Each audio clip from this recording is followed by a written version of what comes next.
Fala galera, hoje eu vou falar sobre a história do slackline, como tudo começou, a história do highline também e a do trickline, porque as histórias todas, obviamente, como é tudo sobre o slackline, elas se entrelaçam bastante. Mas antes de começar a falar sobre o slackline, eu queria fazer uma introdução sobre o equilibrismo, né, sobre o funambule, que é aquele cabo de aço que as pessoas se equilibram em cima com aquela vara em cima, porque mal ou bem o slackline se assemelha muito com essas artes, apesar de que ele não tenha vindo diretamente dessas artes. Com certeza, né, tem muita coisa em comum, então vou fazer primeiro uma introdução sobre o equilibrismo. Muita gente não sabe, mas os primeiros registros de uma pessoa se equilibrando em cima de uma linha, um cabo ou uma corda datam de 108 a.C. Na China, né, a China tem um grande nome até hoje no equilibrismo, aí no funambule principalmente, né, eles têm vários recordes, enfim. Vou falar um pouco mais à frente sobre os chineses, mas surgiu lá. Quer dizer, esse foi o primeiro registro, né, que tem, e de lá parece que fez muito sucesso e se espalhou. Os romanos depois aderiram também, né, os artistas, né, que se apresentavam para os imperadores, para os reis da época. Então começou a se espalhar de uma forma muito rápida o equilibrismo, né?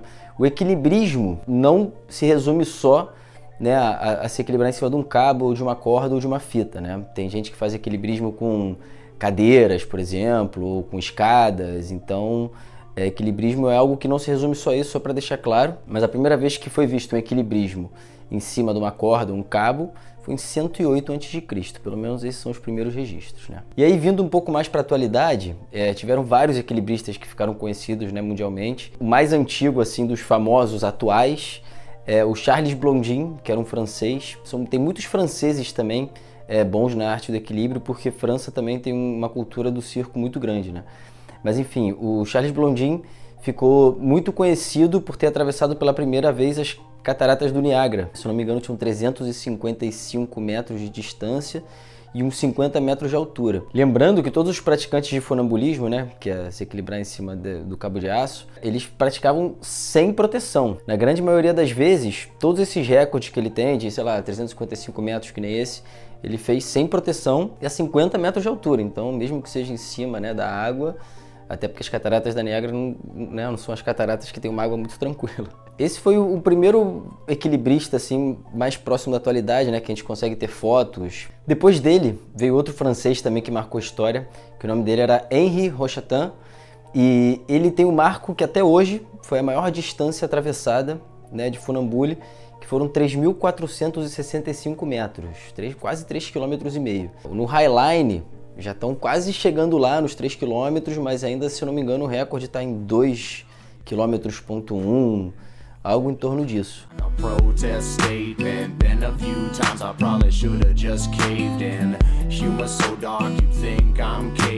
Mas esse cara, em 1969, ele conseguiu atravessar um cabo de aço de 3,5 km, praticamente. 5 anos depois desse feito, outro francês, o Philippe Petit, ele também marcou história atravessando as Torres Gêmeas. Além disso, ele fez, né, esse cara foi preso várias vezes porque na época era proibido o funambulismo, principalmente, né, em grandes alturas, assim, onde a pessoa poderia, né, se acidentar, já que esses caras não usavam proteção.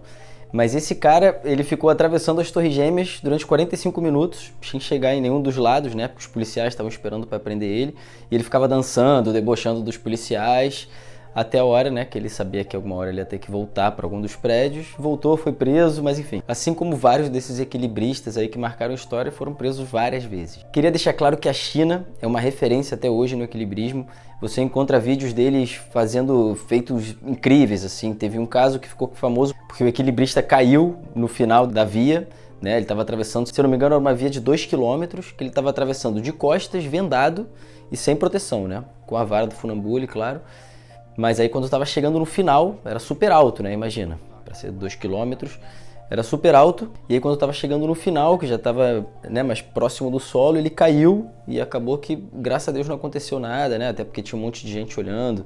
A China é fanática por esses caras, então ainda bem que não aconteceu nada. Tem outro chinês que também é mais recente, do ano de 2010 mais ou menos, que ele ficou 60 dias em cima da corda. Porém, quando você procura as matérias para tentar entender direito, porque isso é meio surreal, né? Como é que ele dorme, como é que ele come, enfim. Então ele sempre meio que volta para a plataforma que ele tem e de lá ele se alimenta, enfim. Mas eu encontrei pouquíssimas imagens sobre ele, mas antes mesmo dele, teve um equatoriano que ficou 206 dias nessas condições também de andava um pouco na corda bamba e voltava para a plataforma que tinha 1 metro por 1 metro. Então lá ele recebia comida, falava com familiares lá embaixo e tal, eles levantavam às vezes os familiares com cordas para ele poder conversar com os familiares, mas ele ficou 206 dias e esse foi o maior recorde que alguém ficou em cima da plataforma e, né, andando no cabo de aço. Então ele ficava variando, né, andava no cabo de aço, também não sei quantas horas por dia, encontrei pouquíssimas imagens sobre isso, mas isso aí tá no Guinness, enfim. Não é um recorde também que é tão relevante assim pro equilibrismo, no meu ponto de vista, porque é algo, né, que é mais uma prova de resistência do que o equilíbrio mais em si, né. Mas além de tudo isso que eu já falei, se você procurar na internet, você encontra uns vídeos assim incríveis. Tem um vídeo antigaço, que parece ser na China, né, pelo menos é no Oriente, que tem um cara andando tipo numa corda bamba assim, era uma corda mesmo, e mandando tipo uns butt bounces e voltava em cima, assim, uma coisa muito louca. Tem uns vídeos também indianos, uma criançada indiana aí que a gente não sabe se é do circo, que tem uns vídeos na rua e tal, também surfando na corda. Então tem vários tipos de equilíbrio que também se somam com o slackline. Com certeza, eu já tive a oportunidade de andar num cabo de aço, uma vez que a gente foi no circo lá do Marcos Frota. O equilíbrio é igual, né? Que nem o slackline muito tensionado. Então, obviamente, se você pratica algum tipo de equilíbrio em cima de cordas, cabos e fitas, se você for praticar em outro tipo de configuração, você também vai ter facilidade, né? Obviamente, porque é bem parecido. Mas enfim, chega de falar de equilibrismo, a gente veio para falar de slackline. Então, a gente vai tentar contar com os maiores detalhes que a gente descobriu com toda a pesquisa que a gente fez, porque todo mundo sabe que a slackline surgiu na década de 80, no Parque Yosemite, com escaladores que usavam equipamento de escalada, no inverno não tinham o que fazer e se equilibravam em cima. Mas eu vou citar alguns nomes importantes para a história do slackline, não é nem uma opinião minha, assim, isso é sem essas pessoas o slackline nem teria existido. Então, vamos à parte que importa do vídeo. Em 1983, o Scott Balcon, que foi o primeiro highliner da história, já estou dando um spoiler, é que eu estou contando a história segundo o ponto de vista dele. Inclusive, se você quiser ver toda essa entrevista com ele, falando detalhes assim de como tudo começou, eu vou deixar o link aqui em cima. Vale muito a pena ver, galera, muito maneiro. Tem até a tradução lá, se quiserem ver, show de bola. E aí tava o Scott Balcon aos redores do parque de Yosemite andando. Ele já gostava de se equilibrar em tudo, assim, gostava do equilíbrio, né, como uma filosofia de vida, se equilibrava em correntes, tipo de estacionamento, se equilibrava em meio fio, enfim. Dizia ele que gostava muito de se equilibrar. Ele passa e vê uma rapaziada praticando o slackline com a fita fina, né, o kit primitivo, que seriam com mosquetões, uma fita tubular, né, de 25 milímetros, a fita fininha. Ele viu a galera se equilibrando e falou, caraca, mané, que maneiro, eu já me equilibro em correntes, não sei o que, começou a trocar ideia com a galera. E dois deles eram o Adam Gross e o Jeff Ellington. E esse Adam Gross e o Jeff Ellington, só para deixar bem claro, foram os criadores do slackline. Isso em todos os relatos aí dessa galera das antigas, de 1980 e pouco, falam que eles foram os primeiros a ter essa ideia. Eles também gostavam de se equilibrar em correntes e tal, eram escaladores, que nem a história que todo mundo sabe, mas eles que foram os primeiros a ter essa ideia, de usar os equipamentos dele de escalada, né, as fitas tubulares de 25 milímetros e os mosquetões, mais solteiras, né, para prender tudo, e montaram o slackline pela primeira vez. O Jeff Ellington depois, ele inventou até um sistema de tensionamento, né, de slackline que leva até o nome dele. Aí o Scott, depois de conhecer esses caras, trocou uma ideia com eles, voltou para casa, aí falou que ficou enlouquecido, né, com essa ideia de poder se equilibrar com alguma coisa que não fossem as correntes, enfim, alguma coisa que ele pudesse levar e montar onde ele quisesse. Aí ele comprou fita de 25 milímetros, mosquetões, montou e começou a praticar. E o Scott, como era um escalador iniciante e gostava do Parque de Yosemite, né, já conhecia, ele botou na cabeça dele que ele queria fazer slackline lá na Lost Arrow Spire, que é uma pedra, talvez a parte mais conhecida ali do parque, porque lá depois virou um ícone do highline, né, as pessoas saltavam de base jump de lá também. E nessa época eles já andavam com slackline tensionado e curto, e com a fita fina mesmo, né, porque hoje em dia as configurações de highline são quanto a fita mais solta tiver melhor, né, até por segurança, não ficar, né, exigindo tanto dos pontos de ancoragem. Mas enfim, aí ele botou isso na cabeça e aí para treinar, para ele conseguir chegar lá em cima, ele foi lá perto da casa dele que tinham duas pontes que eram arqueadas assim, então ele conseguia colocar tipo um midline, né? Talvez tenha sido o primeiro midline da história. Ele colocou midline e em vez deles usarem uma cadeirinha, né, que nem é hoje em dia, eles usavam o tal do Swami Belt, que é a parada raiz da escalada que você se segura aqui com cordas dando volta aqui na região da tua cintura. Quando você cai, você fica preso pela cintura, mas imagina como é que o negócio te aperta a pressão que é aqui nas tuas costelas, né, dependendo da tua queda. E ele ficou treinando nessa ponte durante 1 ano, até que ele falou, vou voltar para Yosemite fazer lá no Lost Arrow Spire. E aí, enfim, chega ele lá em cima, escala com um amigo dele, conseguem montar a linha, né, no caso, conseguiram montar o primeiro highline da história. E aí ele falou que quando ele chegou lá em cima, olhou pra baixo, pro precipício, ele falou, cara, o que eu tô fazendo aqui? Tipo, eu sou maluco, meu irmão, pra que eu tô fazendo isso? E ele resumia esse projeto dele como um projeto de arte. Ele não englobava como um esporte ou como alguma coisa assim. Ele só tinha esse projeto de fazer pelo menos a travessia uma vez nesse local. Quando ele chegou lá em cima, ele falou, cara, o que eu tô fazendo aqui? Enfim. Ele falou, mas agora eu vou ter que tentar, né? E aí ele colocava um pé na fita, aí ele meio que dava um passo assim, e ele ficava com tanto medo que ele voltava pra pedra. Então ele dava 2 passos e dava um pulo voltando pra pedra assim, sabe? E ele não conseguia meio que sair disso, ele deu no máximo 2 passos, 3 passos e sempre voltando pra pedra. Acho que uma hora que ele falou, cara, não aguento mais, vou tentar agora, vou parar de voltar pra pedra. Aí ele vai, dá 2, 3 passos, aí ele falou que cai também com o mesmo esquema do Swami Belt. E aí ele cai, falou que viu, né, o parque todo na frente dele, pequenininho, que ele ficou apavorado e falou, irmão, nunca mais vou subir aqui, eu sou maluco, o que eu tô fazendo?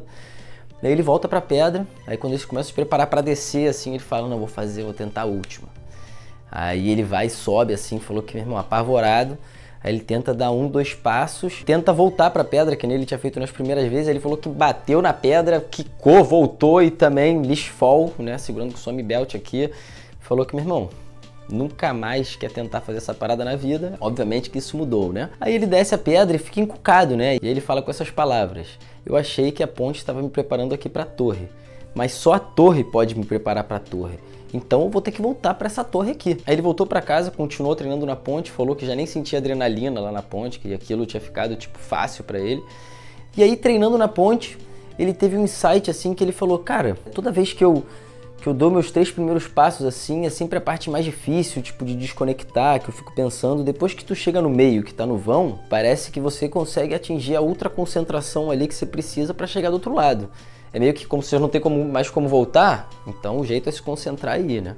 Aí ele ficou com isso na cabeça e falou, irmão, ano que vem eu vou voltar lá para Yosemite. E aí, em 1985, dia 13 de julho de 1985, ele volta lá pro parque de Yosemite. E aí quando ele chegou lá em cima, mesma coisa, apavorado, não sei o que, ele falou, cara, vou relaxar, vou lembrar aqui da minha técnica nova, que eu vou dar 3 passos no desespero mesmo, e quando chegar nos 3 passos depois, vai fluir tranquilo. Ele falou que chegou lá em cima, tipo, dava 3 passos assim, 4 passos e tipo, lishfall, caía. E aí ele via que conseguia dar mais 1 passo assim, só que não chegava nem na metade. Aí chegou uma hora que ele falou, cara, eu acho que eu tô, tipo, pensando muito em chegar do outro lado. Tinha um amigo dele do outro lado, tava a namorada, o pai, tava a família toda do cara lá esperando ele para ver essa conquista, né? Ele ficava focando sempre no olho do amigo dele, que tava do outro lado da fita. Falando, cara, eu preciso chegar lá, eu preciso chegar lá, eu preciso chegar lá. Ele falou, cara, eu acho que isso tá me atrapalhando, tipo, eu tô muito ansioso. Eu vou agora tentar esquecer de tudo e focar só no equilíbrio. Respirar, relaxar e me equilibrar. Tipo, parar de pensar em correr e chegar lá.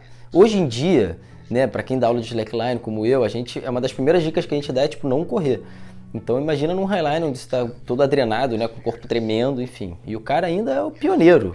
Ele nem sabia dos riscos direito que ele estava correndo. Mas isso não quer dizer que ele estava correndo riscos. O cara fez tudo de uma forma segura. Ele até explica nesse vídeo que eu coloquei o link como é que foi feita a montagem e tudo mais. E aí ele falou, vou focar só no equilíbrio, me concentrar ao máximo na fita, pensando no equilíbrio, esquecendo de todo mundo que tá ali em volta, torcendo por ele, né? Porque isso, mal bem, também te gera uma pressão a mais, né? Todo mundo contando com isso, né? Te esperando, falando, pô, 2 horas estamos aqui, o cara, pô, não tá conseguindo. Aí ele falou que foi se equilibrando quando ele viu a pedra ficando maior, né? Sem olhar pra galera, ele tava focando no final da fita, quando ele viu, chegou. E aí foi a primeira travessia de um highline da história, meu irmão.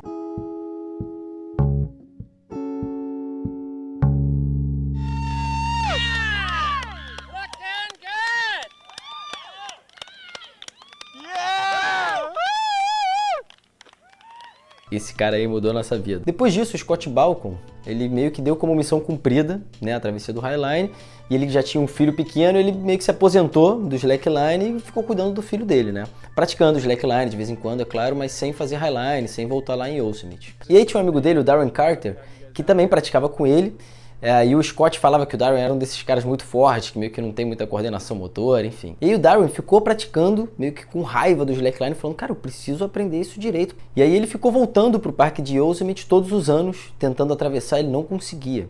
E aí só em 93 ele conseguiu atravessar. 8 anos tentando atravessar uma fita, cara. O cara era realmente obcecado, né? E aí o Scott falou que o Darren ficou bom.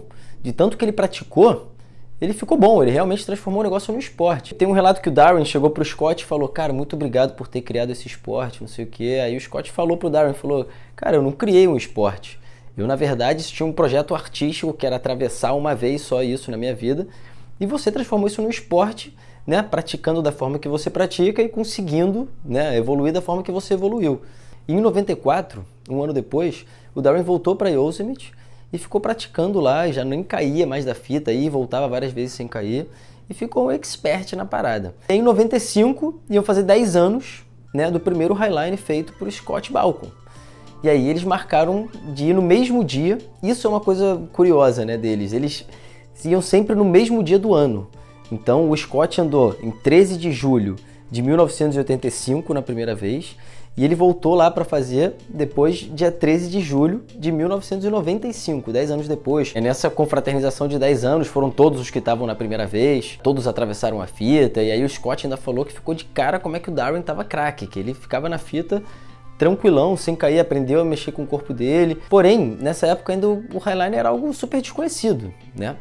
Foi só em 98 que o famoso Jim Potter, que infelizmente nos deixou aí também no parque de Yosemite quando foi saltar de base jump, mas ele foi o primeiro a divulgar o slackline a nível mundial. Ele fez um free solo, né? Com certeza vocês já viram essas imagens aqui que a gente está mostrando do Jim Potter, que essas imagens rodaram o mundo porque ele já era muito famoso no que ele fazia na escalada, no base jump. Como ele já era uma pessoa influente, viralizou ele fazendo um free solo nesse mesmo lugar onde foi feito o primeiro Highline da história. Porém, o Scott fala que o Jim Potter não foi o primeiro a fazer free solo, que o Darren já tinha feito free solo algumas vezes antes, em 94, por aí. Depois desse feito do Jim Potter, o slackline ficou mais conhecido, mas ainda ficou como algo meio inacessível, assim, era para quem era muito doido, ninguém sabia onde comprava, como é que se praticava, se só dava para fazer nas alturas ou se eles praticavam baixo. E no começo foi meio assim, né, de 85 para 98 foi um vão também que não aconteceu muita coisa no mundo do slackline.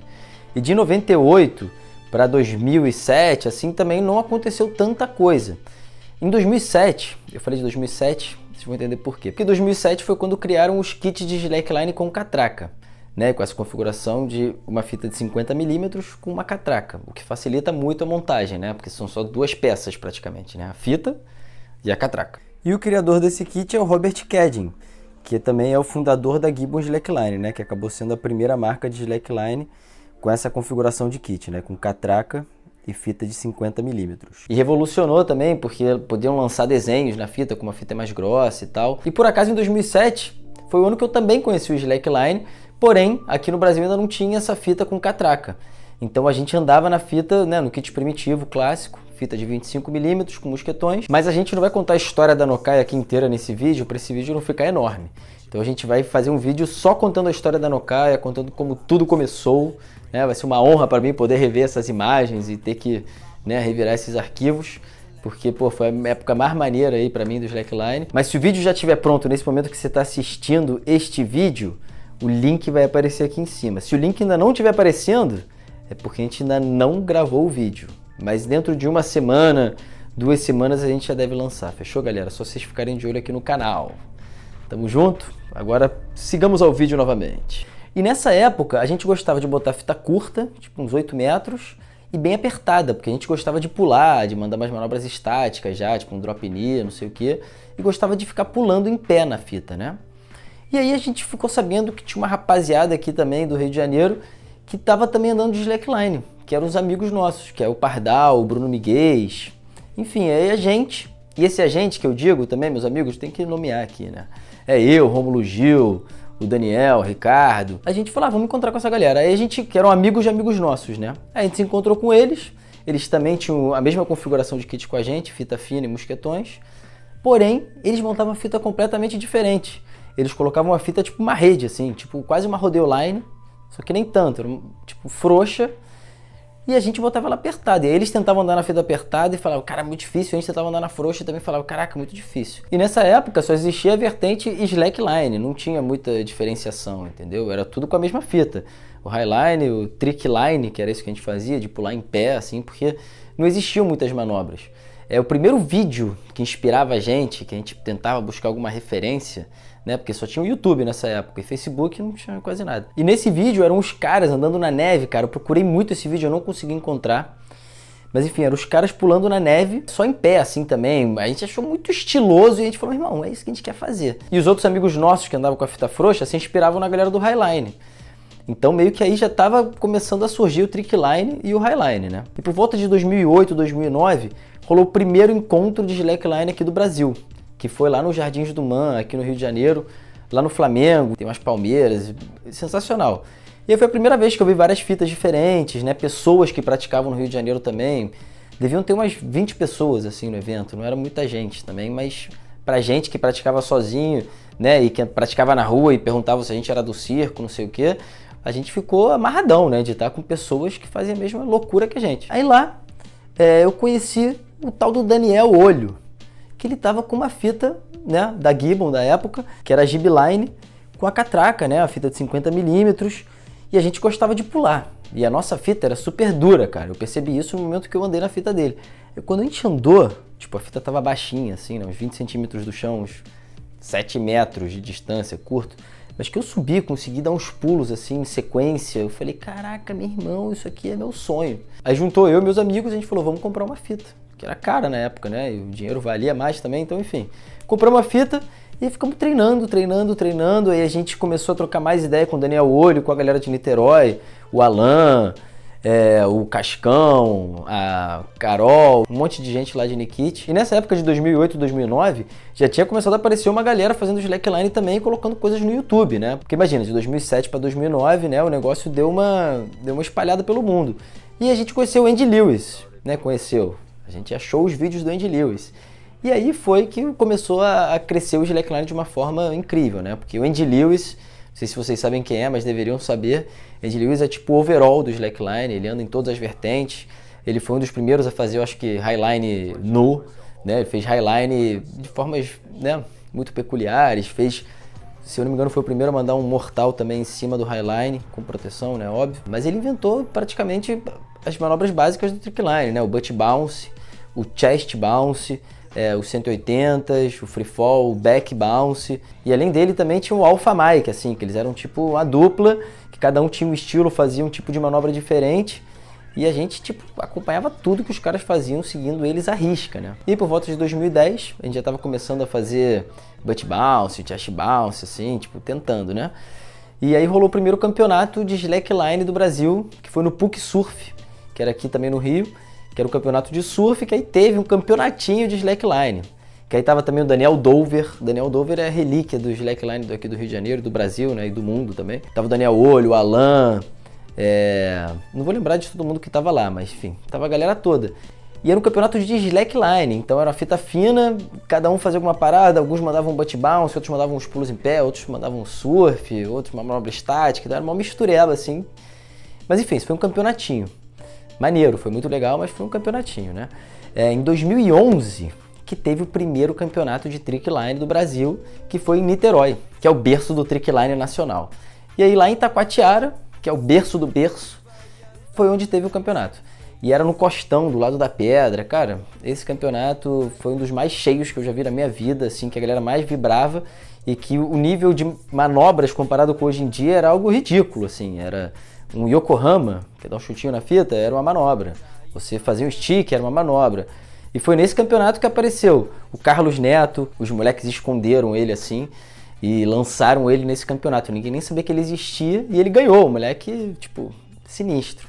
Nessa época tinha o Reizinho também, que era muito bom, que também fechava com nós da Nocaia. Enfim, essa foi a época de ouro do slackline, que o slackline você vê em todas as praias aqui do Rio de Janeiro, pelo menos. E nessa época que a gente estava começando o trickline, o Bruno Miguez e a galera toda que andava com a fita frouxa, eles já estavam fazendo highline na Pedra da Gávea. Foi exatamente aí que começou a andar uma coisa para cada lado, não que sejam coisas completamente separadas, né? Tudo é slackline.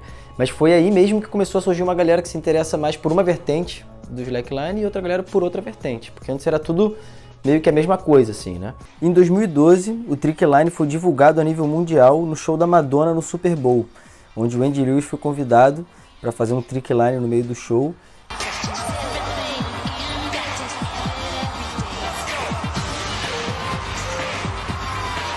Depois ele foi até chamado para fazer uma turnê mundial, que ele fez até um vídeo explicando por que ele não foi para essa turnê, que ele ia ganhar milhares de dólares, né, para passar um ano viajando com a Madonna. E nesse vídeo ele conta por que ele não foi, né? Mas resumindo, é porque ele vive a Slack Life de verdade. Eu aconselho vocês a verem esse vídeo que vale a pena.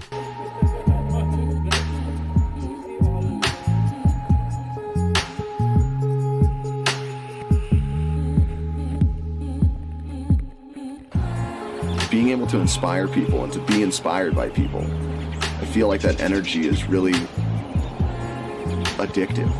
E como ele recusou esse convite da Madonna, ela chamou ninguém mais, ninguém menos do que o Carlos Neto. Novidades do show da rainha do pop é esse brasileiro, Carlos Neto. Since I was a child. Carlos pratica slackline, parece uma brincadeira de corda bamba. A primeira vez que tive contato foi com o meu irmão. Ele apareceu com uma fita dessa na minha casa.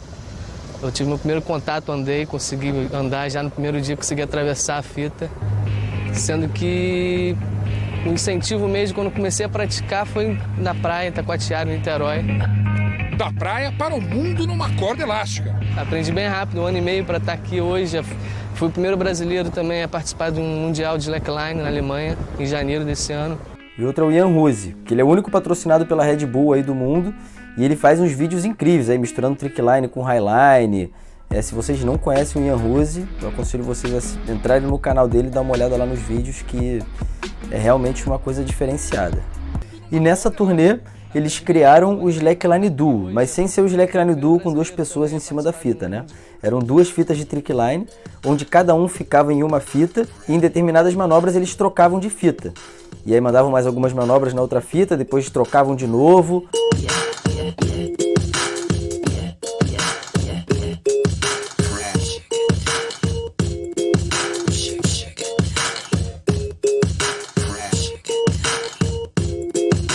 Desde essa época de 2010 até os dias de hoje, a coisa foi evoluindo naturalmente, né? O highline foi tomando outras proporções também, a galera tentando ir para lugares cada vez mais altos, e lugares cada vez mais distantes, como por exemplo, o Rafa Bridi com o Chico Amorim fizeram um projeto de bater o recorde mundial de altura. Então eles subiram com 2 balões para bater o recorde mundial, fizeram um slackline, irmão, acima das nuvens.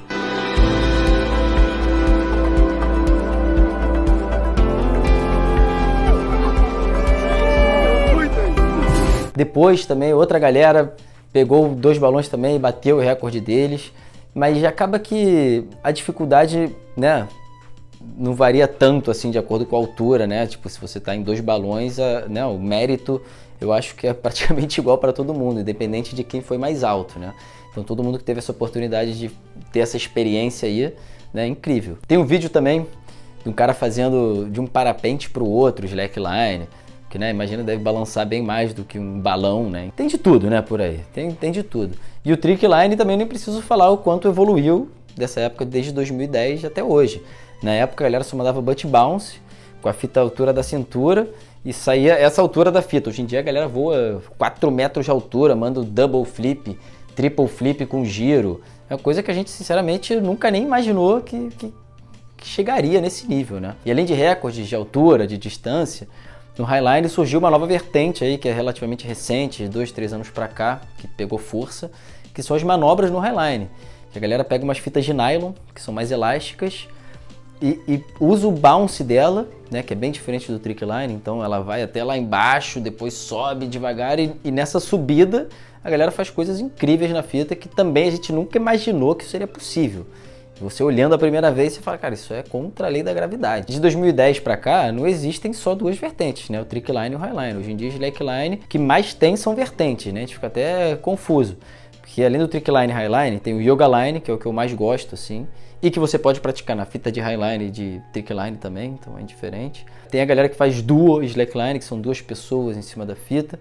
Tem a rodeo line, que hoje em dia também tá, né, uma vertente assim que tem crescido bastante, que a galera também faz uns surfs animais e faz manobras no meio desses surfs.